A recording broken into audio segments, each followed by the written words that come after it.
just got to figure out a way to move forward, and everybody's got to step up and do their own part, and everybody has to elevate their game. But we'll be okay. In the second half, the only good thing really about the San Antonio game was how we came out in the second half.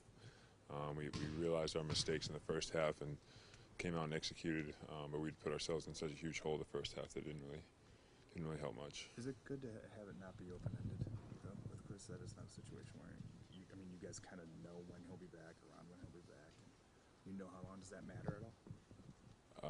He's still going to be out for whatever period of time he's out, so we don't really look at it as it's a good thing that we know exactly when he's going to be back. Hopefully it'll be earlier, so maybe we don't, but right now we can't really worry about that. We just have to worry about moving forward and making sure we're playing the right brand of basketball when he's out. Jamal said that there was maybe some initial sort of shock that in the first half in San Antonio, kind of, you guys are so used to playing one way with Chris. Did you feel that too?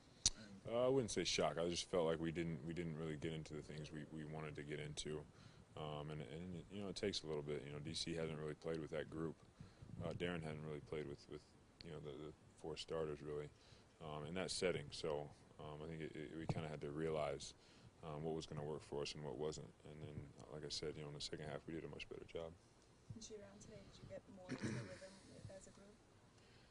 Yeah, we went over plays, went over defensive stuff, and the great thing is we've been practicing together all year, so it's not like we're trying to from scratch get used to each other. So we look to be a little bit more aggressive and pick it up a little bit defensively, because we're going to have to. When you guys have breakdowns defensively, it seems like it doesn't result in open 18-footers. It seems like it results in layups and dunks. Is that something you're noticing in film too, that when it does go bad, it goes really bad? No. It's not really something that I've noticed. We have given up. We've done a better job of not giving up threes, running people off the line, which was a big concern for us, at the beginning of the season. In the San Antonio game, we gave up some easy buckets, but I'm not really going to say just off of that game that's what's been our problem for the rest of the year. Production you're able to get out of Darren against San Antonio, is that kind of what you're expecting out of him for the next 6 weeks, week in and week out, or day in and day out?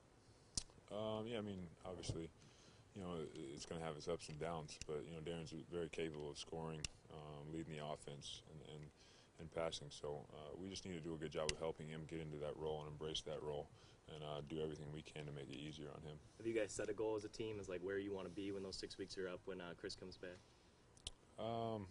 Not necessarily. We haven't really talked about anything like that. Obviously the goal is to win every game.